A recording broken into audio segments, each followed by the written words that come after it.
Hola grupo, ¿qué tal? ¿Cómo se encuentran en este día? Espero que muy bien. Pues hemos llegado a la recta final de nuestra materia. Estamos ya en la última semana y bueno, va a ser una semana un poco densa en torno a información, como lo han sido un poco las semanas anteriores. Es una materia que, como ya lo he comentado, tiene ya características más especializadas, por lo que es una herramienta fundamental para quienes les interese el área clínica. Ya vimos cosas más específicas y más enfocadas a lo que en algún momento va a constituir el diagnóstico, una parte fundamental de toda la psicología clínica. En esta semana nos corresponde ver dos categorías que son los trastornos neurocognitivos y los trastornos de la ingesta alimentaria. No vemos la totalidad de los trastornos que vienen en el DSM-5, solamente estaremos viendo algunos. Ustedes ya irán viendo ahorita aquí. Delirio, demencia debido a Alzheimer, Pick, Huntington o Parkinson y trastornos amnésicos. Rápidamente recuerden, voy a ir dando algunos tips importantes que tomen en cuenta, pero la lectura la tienen que hacer ustedes completa del material que he subido ya en plataforma. Aquí el delirium tiene característica, bueno, más bien tiene un origen distinto a los delirios que vimos en los trastornos psicóticos. El delirium aquí se va a deber a causas orgánicas, una enfermedad cerebral, alguna enfermedad infecciosa, por intoxicación o por la abstinencia de alguna sustancia.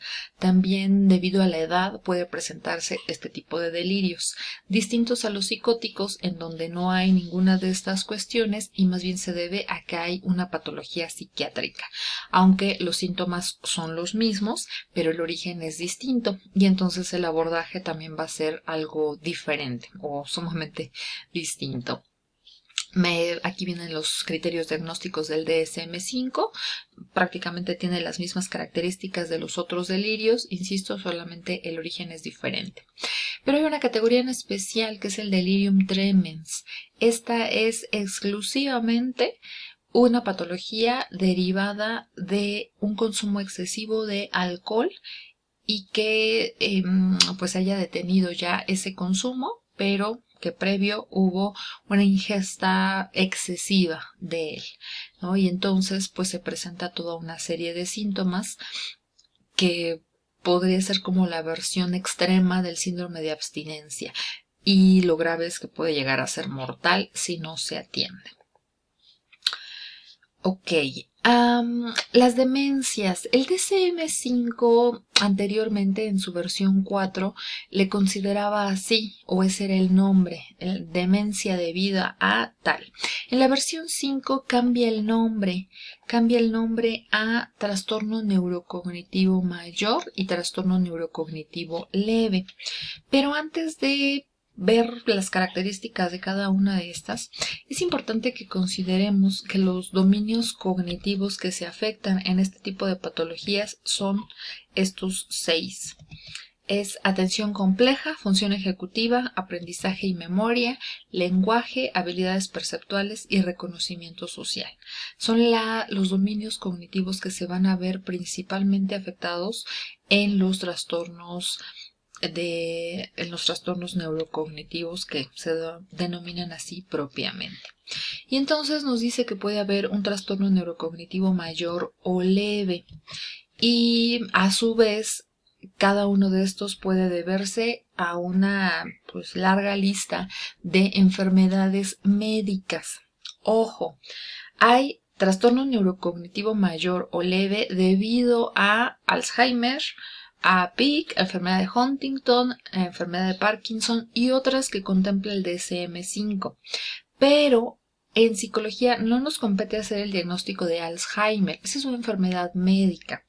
Lo que nos compete hacer es el diagnóstico de la demencia. ¿Y en qué consiste ese trastorno neurocognitivo?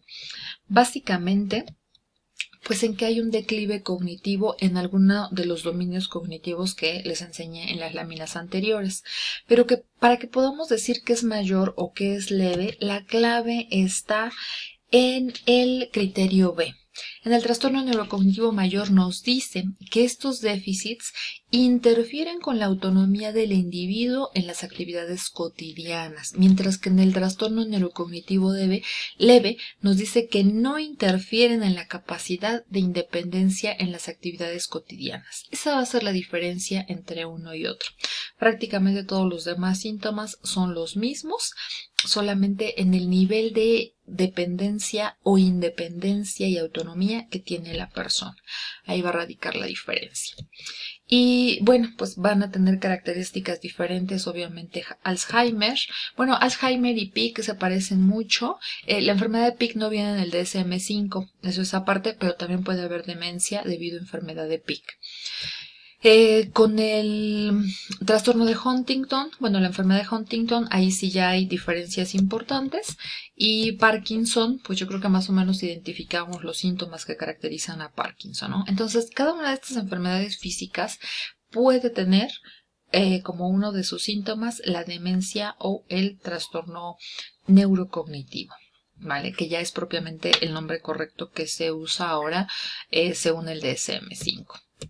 Bueno, aquí les pongo todos los síntomas, criterios que considera el DSM-5. Y les decía que los trastornos amnésicos no vienen en el DSM-5, esta es otra clasificación. Y bueno, hay diferentes tipos de trastornos amnésicos que también aquí los coloco con su definición y algunas características que estos tienen, que básicamente los trastornos amnésicos pues tienen que ver, como dice aquí, pues con alteraciones de la memoria, como resultado de efectos de una condición médica o del uso persistente de sustancias. A veces también debido al estrés podemos llegar a tener algún trastorno amnésico. Bien, y la otra categoría que nos corresponde, los trastornos alimentarios, que para fines de nuestra materia vamos a revisar 3: pica, anorexia y bulimia. Pica básicamente es la ingesta de sustancias no nutritivas y no alimentarias durante un periodo mínimo de un mes. ¿Cómo qué tipo de sustancias las personas pueden llegar a consumir? Todo lo que se les ocurra que no sea alimentario. Pero cabe mencionar aquí que no es que la persona prefiera comer esto en lugar de comida. No, la persona come perfectamente bien la comida, pero aparte gusta de comer cualquier otra cosa que no sea un alimento o que no sea algo comestible. Seguramente han escuchado o conocen casos de personas que les gusta comerse la tierra, los ladrillos, la tiza para el gis, papel, por ejemplo, también son las sustancias que más frecuentemente las personas llegan a comerse. Aquí lo grave del trastorno es cuando ya es una ingesta considerable y que llega a ocasionar problemas de salud. De hecho, es hasta ese momento que las personas buscan alguna ayuda. Pero si no es tan considerable la cantidad de estos materiales que se comen, pues la persona puede permanecer con el trastorno y pasar desapercibida. Seguramente también han escuchado que cuando las mujeres están embarazadas también suelen comer estas sustancias no nutritivas, y aquí sería lo gravoso, pues el riesgo que puede constituir para el momento del embarazo justamente. Hay que saber que, por ejemplo, en etapas muy tempranas del desarrollo, pues es normal que se haga este consumo de cosas no nutritivas. Recordemos, seguramente en su materia de psicología del desarrollo ya lo vieron, que las primeras etapas de nuestro desarrollo pues tiene que ver con conocer el mundo a través de la boca. Entonces es normal que los bebés hasta cierta edad pues todo lo lleven a la boca, sea comida, no sea comida, etcétera, etcétera. Entonces habría que diferenciar ahí que es algo parte del desarrollo y cuando ya no es parte del desarrollo. La anorexia. Algo que caracteriza la anorexia y la diferencia de la bulimia es que la anorexia hay una reducción considerable de la ingesta energética comparado con lo que necesitaría la persona, mientras que en la bulimia no hay esa restricción de la ingesta energética.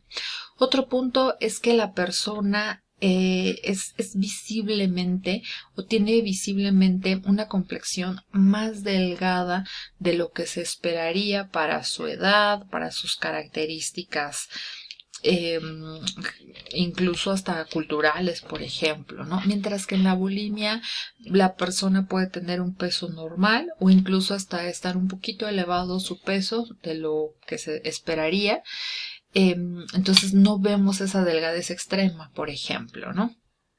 La anorexia y la bulimia ambas presentan miedo a engordar, miedo a subir de peso, pero las actividades que llevan a cabo pues son distintas. Es común, por ejemplo, en la bulimia tener las famosas purgas, tener acciones compensatorias, ¿no? En la anorexia también se llega a hacer, pero lo que va a caracterizar sobre todo a la anorexia es la restricción, ¿no? Sin embargo, hay dos tipos, tipo restrictivo y tipo atracones con purgas. Estos marcadores diagnósticos son importantes porque toda esta parte médica es la que ayuda a complementar de manera muy importante el diagnóstico de la anorexia. No nada más es la parte psicológica, sino también tiene que existir la parte médica e incluso psiquiátrica. Y con la bulimia son episodios recurrentes de atracones seguidos de acciones compensatorias o purgas, por ejemplo, ¿no? Eso es básicamente lo que va a hacer la diferencia entre una y otra. Hay una serie de especificaciones que se piden para la bulimia. Y bueno, ¿de qué trastornos habría que diferenciar el trastorno de bulimia? Ahí les dejo que ustedes ya lean con más detalle, pero estos puntos que les mencioné son los que caracterizan principalmente la diferencia entre una y otra. Bien, sé que es mucha información, dense el tiempo, y es el último jaloncito de nuestra materia, dense el tiempo para revisarla y yo estoy a sus órdenes por cualquier duda. Recuerden, nuestro examen va a estar habilitado sábado y domingo, sábado 20 y domingo 21. ¿De acuerdo? Una vez que empiecen el examen, lo tienen que terminar, no lo dejan así porque si no se manda en automático hasta donde lo hayan dejado. Entonces, pues estoy a sus órdenes y pues que disfruten esta última semana de nuestra materia. Saludos, que tengan un excelente día.